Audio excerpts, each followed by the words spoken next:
Boa noite, irmãos. Graça e paz, amém? Eu perdi no par ou ímpar, tirei par ou ímpar com cilinhas e... Bom no par ou ímpar é a moinha. Moinha não perde um par ou ímpar, né, moinha? Moinha tem uma técnica para ganhar de par ou ímpar, não tem? Nunca vi tu perder um par ou ímpar na minha vida. Mas falar de ceia, irmãos, talvez fosse algo que qualquer um de vocês pudesse nessa noite subir aqui, pegar o microfone ou até mesmo sem microfone, pudesse compartilhar um pouquinho conosco do que significa essa mesa para você, o que significa essa mesa para nós nessa noite. Afinal, uma vez por mês nós estamos aqui participando. Nesse mês de março, para aqueles que foram para o retiro, é a segunda vez que nós estaremos participando desse momento. E eu queria falar um pouco sobre o significado da ceia. E eu começo te perguntando, então, o que é ceia do Senhor para você? O que é esse momento para você? O que significa esse momento para você?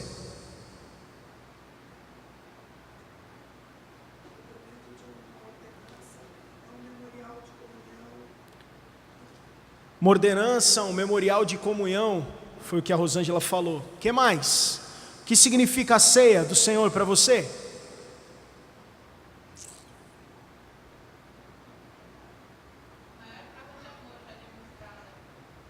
Uma prova de amor, a maior prova de amor demonstrada. O que mais? Silêncio, ninguém vai falar nada. Abra comigo em Lucas 22, versículo 19 ao versículo 20.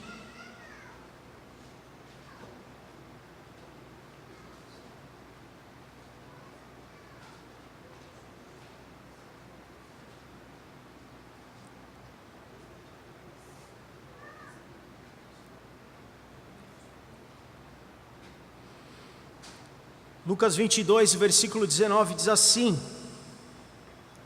tomando o pão, deu graças, partiu e o deu aos discípulos, dizendo: isto é o meu corpo dado em favor de vocês, façam isto em memória de mim.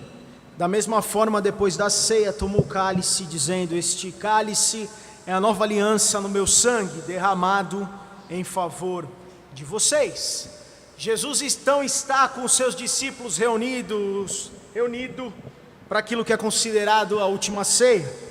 O versículo 15 de Lucas 22, Jesus está dizendo na versão A Mensagem o seguinte: vocês não fazem ideia de quanto desejei comer esta ceia com vocês antes de começar o grande sofrimento da minha missão.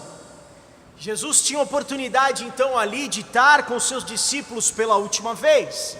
Talvez fosse o momento onde Jesus teria que checar se eles estavam de alguma maneira prontos ou tinham entendido aquilo tudo que durante 3 anos Jesus vinha falando e ensinando para eles.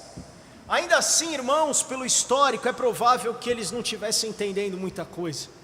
É provável que eles de alguma maneira não tivessem entendido quando Jesus fala vocês precisam fazer isso em memória de mim, vocês precisam fazer isso como um sacramento, como um memorial daquilo que será daqui a pouco tempo lembrado pelo sacrifício que será feito por mim lá naquela cruz. A ceia então, irmãos, primeiro nos relembra da morte de Cristo. 1 Coríntios 11, o texto mais usado quando falamos de ceia, o versículo 26 fala que porque sempre que comerem deste pão e beberem deste cálice, vocês anunciam a morte do Senhor até que Ele venha. Paulo aqui na sua carta a 1 Coríntios então, depois de ouvir toda essa história, todo esse momento de Jesus com seus discípulos, Paulo agora consegue nos instruir de uma maneira mais estruturada sobre o que seria a ceia. Ele está dizendo a vocês: toda vez que participarem do pão, participarem do cálice, vocês anunciam a morte do Senhor. A ceia então, irmãos, nos relembra e significa que Cristo morreu. Nossas ações nesse momento, irmãos, formam um quadro da morte de Cristo, e a morte de Cristo que foi por nós. Quando nós partimos o pão então nos relembra do corpo de Cristo partido lá naquela cruz por amor. Quando nós vemos o cálice, quando nós vemos o vinho, quando nós vemos o suco, nós relembramos então, irmãos, do derramamento de sangue de Cristo em favor de nós. Lembramos então da morte de Cristo. E quando lembramos então do significado da ceia e lembramos da morte de Cristo, irmãos, nós precisamos relembrar dos benefícios da morte de Cristo.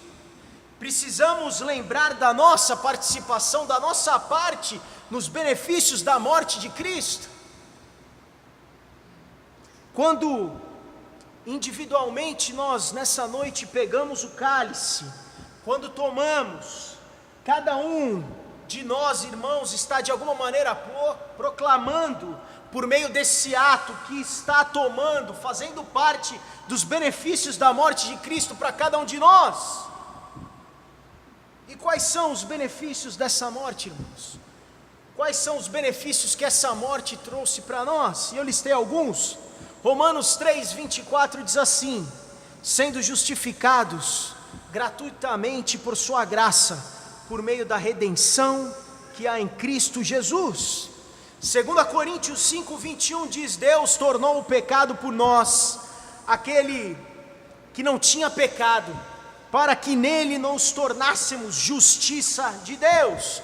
Um dos benefícios, irmãos, é que nós fomos justificados. Nós nos tornamos justiça de Deus, porque aquilo que era para nós, irmãos, o preço que nós deveríamos pagar, foi pago por Jesus naquela cruz. Justiça foi feita porque a ira de Deus precisava de alguma maneira, irmãos, ser manifesta, porque nós estávamos longe, nós estávamos chafurdados no pecado, nós estávamos no lamaçal, e de alguma maneira nós deveríamos pagar por isso, irmãos. E Deus, com todo o seu amor, manda o seu Filho, para que eu e você fôssemos justificados, para que eu e você nos tornássemos justiça de Deus. Efésios 1:7 diz o seguinte: nele temos a redenção por meio de seu sangue, o perdão dos pecados, de acordo com as riquezas da graça de Deus. Um outro benefício da morte de Cristo, irmãos, é que o perdão dos pecados foi concedido a cada um de nós. Nós somos perdoados, irmãos. Nós fomos perdoados. Ele perdoou lá no passado. O nosso passado ficou lá naquela cruz e os nossos pecados estão perdoados. Um outro benefício, irmãos, está em Colossenses 1:13. Pois ele nos resgatou do domínio das trevas e nos transportou para o reino do seu Filho amado. Irmãos, nós pertencíamos a um reino de trevas, um reino de domínio das trevas, e agora, através da morte de Cristo, o sacrifício de Cristo, nós fomos transportados para um outro reino, um reino de amor, um reino do Filho amado de Deus, Jesus, que morreu por mim e por você. Gálatas 4:4-5 fala um outro benefício. Mas quando chegou a plenitude do tempo, Deus enviou o seu Filho, nascido de mulher, nascido debaixo da lei, a fim de redimir os que estavam sob a lei, para que recebêssemos a adoção de filhos. Irmãos, agora então, após a morte e ressurreição de Cristo, nós somos filhos, nós fomos adotados, irmãos. Nós estávamos num reino sobre o domínio das trevas, e agora de alguma maneira nós estamos no reino da luz, porque nós somos recebidos como filhos, filhos de Deus. O amor de Deus, ele não se limitou a mandar o seu Filho unigênito para morrer por nós, mas o amor de Deus pôde fazer com que, além desse sacrifício de Cristo, que foi o primeiro, por isso que ele é o primogênito, além disso, eu e você pudéssemos nessa noite falar que somos filhos de Deus. Fomos alcançados por tão grande amor. Romanos 8:17 fala mais um pouquinho sobre isso. Se somos filhos, então somos herdeiros, herdeiros de Deus e co-herdeiros com Cristo. Nosso pecado foi perdoado, nós fomos tirados do reino das trevas, fomos adotados como filhos, e ainda além disso, irmãos, nós somos herdeiros, nós temos parte dessa herança, nós somos herdeiros de Deus e co-herdeiros com Cristo. Esses são, irmãos, os benefícios da morte de Cristo para nós. Benefícios esses que fazem com que eu e você possamos estar aqui nessa noite. Faz com que eu e você possamos participar com alegria, celebrando, glorificando a Deus, porque nos alcançou com esse amor, porque enviou o seu Filho como sacrifício por nós. Terceiro significado, irmãos, da ceia, está em João 6,57. João 6,57 diz assim: da mesma forma como o Pai que vive me enviou, e eu vivo por causa do Pai, assim aquele que se alimenta de mim viverá por minha causa. Jesus provavelmente tinha em mente uma participação aqui, talvez espiritual, nos benefícios da redenção que foram conquistadas por Ele. A lembrança, irmãos, nos fortalece. O pão e o cálice são alimentos materiais, mas participar e a lembrança do sacrifício de Cristo e a ressurreição nos fortalece, como se nós fôssemos nessa noite alimentados espiritualmente, através da lembrança, porque podemos olhar essa mesa, irmãos, e não só nesse domingo, mas todos os dias, e podemos lembrar que fomos comprados por um alto preço. Isso, irmãos, de alguma maneira nos fortalece. Da mesma maneira que o pão e vinho, então, nutrem a vida material, corporal do homem, irmãos, Cristo é quem sustenta, é quem nos revigora. Então nós podemos ter vida, nós podemos ter força, nós podemos, de alguma maneira, olhando essa mesa, celebrar nessa noite, em Cristo Jesus.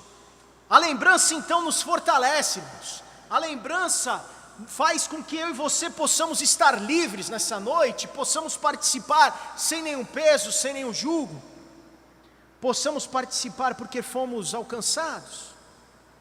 A quarta coisa que nós precisamos linkar com a ceia, irmãos, está em 1 Coríntios 10, versículo 17.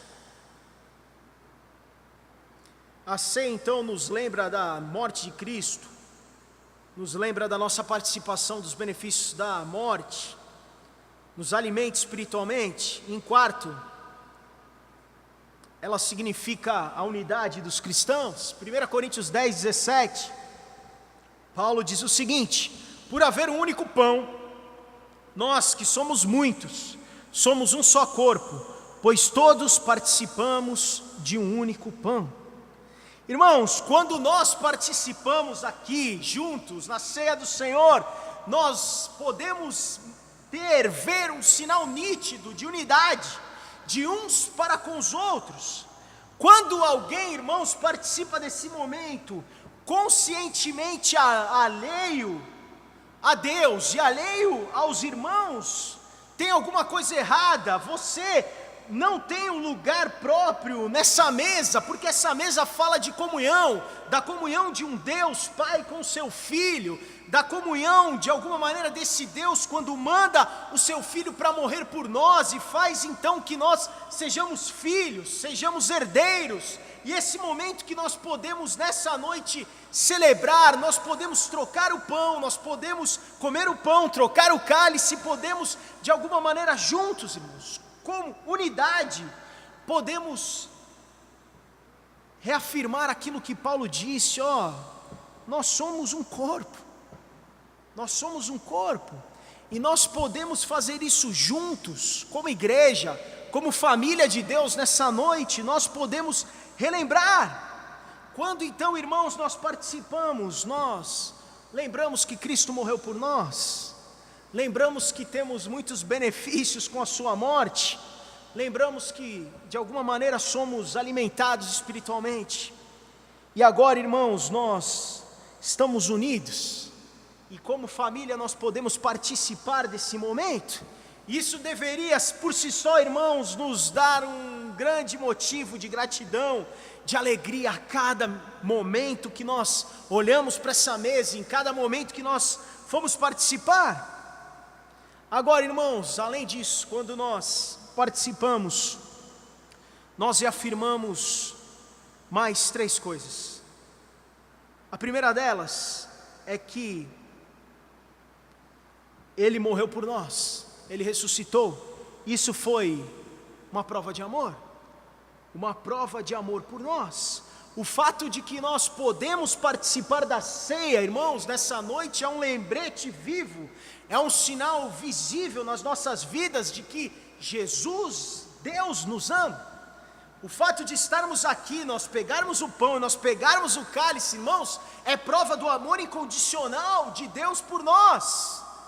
Quando nós tomamos, quando nós comemos, irmãos, nós podemos reafirmar com segurança, irmãos, e termos a certeza do amor de Cristo por nós. Do amor de Cristo por nós. Amor que é incomparável, irmãos. E Efésios 3,18 fala do tamanho desse amor.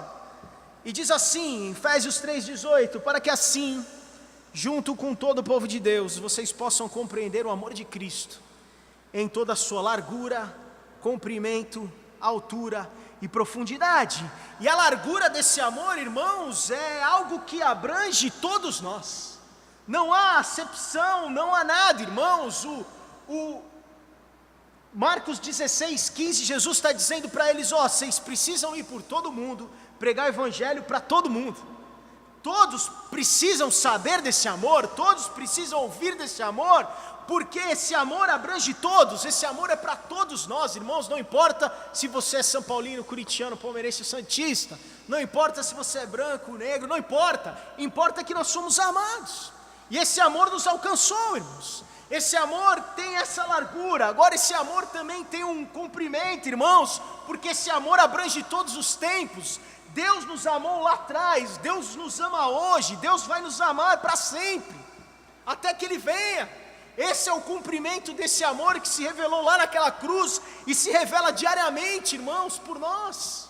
Porque o fato de estarmos aqui é porque nós fomos alcançados pelo cumprimento desse amor. A altura, irmãos, desse amor, ele se estende até o céu e traz o Filho amado, esvaziado de toda a sua majestade, é o que diz Filipenses 2, para morrer por mim e por você. Irmãos, se nós fizermos uma análise nessa noite, nós vamos ver que nós não merecemos esse amor, mas ainda assim nós fomos amados. O Filho unigênito, o Rei, veio para morrer por mim, por você. E a profundidade desse amor, irmãos, 1 Pedro 2,24 diz, Ele mesmo levou em seu corpo os nossos pecados sobre o madeiro, a fim de que morrêssemos para os pecados e vivêssemos para a justiça. Por suas feridas vocês foram curados. Ele suportou, irmãos, sofrimento para que eu e você pudéssemos estar aqui nessa noite. Ele suportou muitos sofrimentos para que os nossos pecados fossem perdoados. A segunda coisa, irmãos, é que as bênçãos então dessa morte, dessa salvação, as bênçãos desse amor, irmãos, estão reservadas para nós. Estão reservadas para nós. Nós podemos participar dessa mesa, uma mesa de comunhão, fazendo parte dessa família. É uma família não só de irmãos aqui, mas é uma família com Cristo, uma família com Deus. E nós fazemos algo hoje, irmãos, participando, mas nós cremos que no futuro nós vamos desfrutar da grande ceia das bodas do Cordeiro. Nós temos, irmãos, uma esperança de glória, uma esperança eterna. E hoje nós celebramos a ceia, nós celebramos a morte de Cristo, mas o que Paulo diz, até que Ele venha, e Ele vai vir, e Ele vai nos levar, e nós vamos então, irmãos, estar com Ele, e poderemos participar da ceia com uma outra perspectiva, adorando a Deus, nos prostrando e cantando Santo, Santo, Santo, Santo. A bênção da salvação, irmãos, é que nós podemos participar e nós podemos ter a confiança, irmãos, a esperança da glória, é o que diz Colossenses 1:27, a esperança da glória. E a terceira coisa, irmãos, e última, é que quando nós tomamos o pão e o cálice, é que nós estamos proclamando com fé, reafirmando e declarando publicamente a nossa fé em Cristo e dizendo, eu preciso de Ti, em Ti eu confio, perdoa os meus pecados, continua me dando vida, continua derramando teu amor e a tua misericórdia sobre a minha vida, pois somente relembrando desse sacrifício, irmão, somente pegando o pão, o cálice e lembrando do sacrifício de Cristo e o quanto valeu esse sacrifício e o quanto custou esse sacrifício, irmãos, que nós podemos ter a consciência que somos salvos, que fomos amados, que a graça e a misericórdia de Deus nos alcançam diariamente, irmãos, diariamente. Uma obra chamada Catecismo de Heidelberg diz o seguinte sobre o momento da ceia: com estes sinais e penhores visíveis, Jesus pode nos garantir que realmente somos participantes do seu verdadeiro corpo e sangue, pela operação do Espírito Santo. Nessa noite nós podemos olhar para essa mesa, olhar para o pão, olhar para o cálice e nos sentir realmente participantes, irmãos, do corpo e do sangue, por amor, por misericórdia, por graça. E nós podemos nessa noite sentir um mix de alegria, de gratidão, de amor, de tristeza, de alegria, de muitos sentimentos, irmãos, que são mesclados na beleza da ceia do Senhor. São mesclados quando nós olhamos essa mesa, irmãos. E uma ação que tão comum para nós, que é fazer uma refeição, se tornou algo tão precioso, desde o relato de Lucas 22 até hoje. E nós podemos nessa noite, irmãos, não imaginar que terça-feira passada nós tomamos uma ceia, fizemos a mesma coisa lá à beira da piscina no retiro, ou lembrarmos que há um mês atrás nós fizemos isso também, mas que possamos olhar para essa mesa, irmãos, e agradecer a Deus, porque fomos alcançados com tamanha salvação, fomos alcançados com um amor incondicional, resgatados, feitos filhos, feitos herdeiros, porque Cristo morreu por nós, mas no terceiro dia Ele ressuscitou. Podemos celebrar isso nessa noite. Amém, queridos? E quem pode participar?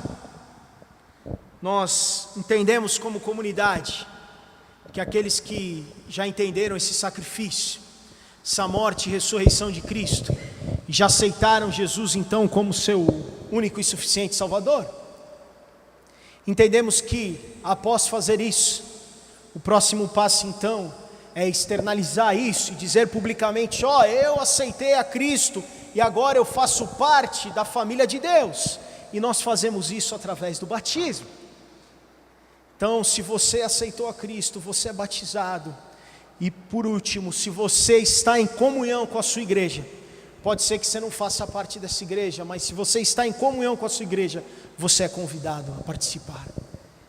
E comunhão com a igreja tem tudo a ver com a ceia, porque foi uma das duas coisas que foram deixadas por Cristo para nós: batismo e ceia. E fazemos isso como igreja, relembrando o sacrifício de Cristo, a morte, a ressurreição, até que Ele venha. Amém, queridos? Vamos fazer isso nessa noite com gratidão.